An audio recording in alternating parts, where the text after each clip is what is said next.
भगवान शंकर की जटा से निकलकर माँ गंगा ने हजारों वर्षों से मनुष्य की आत्ममुक्ति, आत्मशुद्धि, शरीर शुद्धि और रोग मुक्ति का कार्य किया है।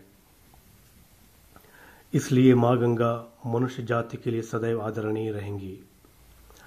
गंगा जल कल भी पवित्र था, आज भी पवित्र है और कल भी पवित्र रहेगा।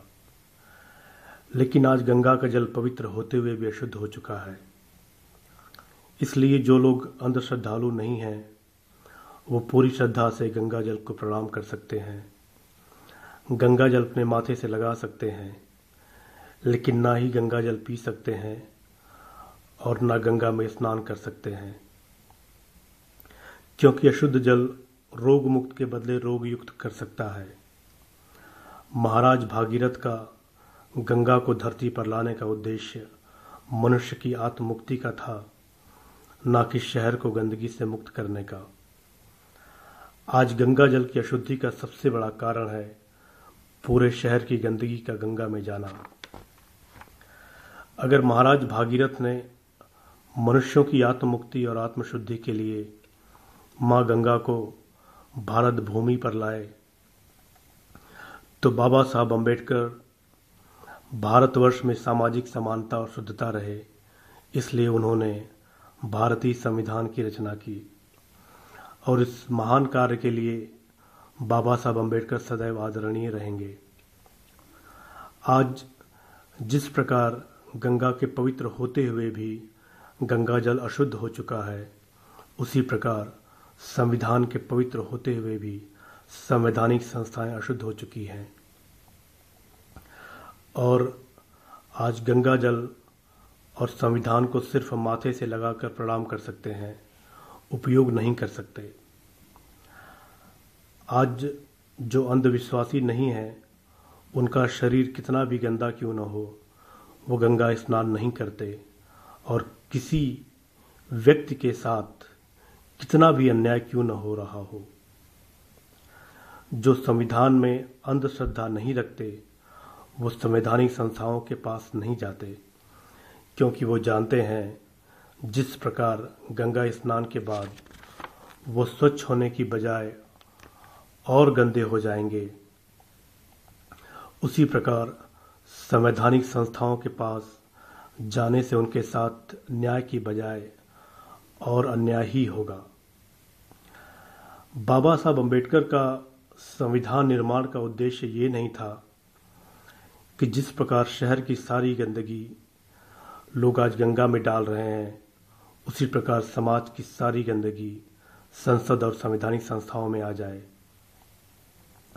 और आज गंगा जल जिस प्रकार समाज के लिए उपयोगी नहीं है, उसी प्रकार संवैधानिक संस्थाएं भी समाज के लिए उपयोगी ना रहें। व्यक्तिगत उपयोग से गंगा अशुद्ध नहीं होती। गंगा को शुद्ध करते हैं कुछ व्यवसायी और उनके व्यवसायिक स्वार्थ। उसी प्रकार संवैधानिक संस्थाएं किसी के व्यक्तिगत उपयोग से अशुद्ध नहीं हो सकती। उनको अशुद्ध करते हैं कुछ राजनीतिज्ञ और उनके राजनीतिक स्वार्थ।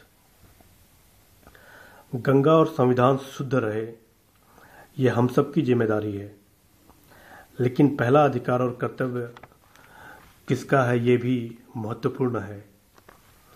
जहाँ तक गंगा की बात है, तो कुंभ स्नान में पहला अधिकार नागा साधु अपना समझते हैं। तो गंगा स्वच्छ और शुद्ध रहे, ये कर्तव्य भी पहले नागा साधुओं का ही बनता है। भगवान शंकर और माँ गंगा इन नागा साधुओं से ज़्यादा प्रसन्न होते यदि ये वस्त्र धारण कर समाज के साथ मिलकर गंगा को स्वच्छ रखने में अपना योगदान देते, निर्वस्त्र और विभत्स रूप धारण कर जीवन बिताने की बजाय।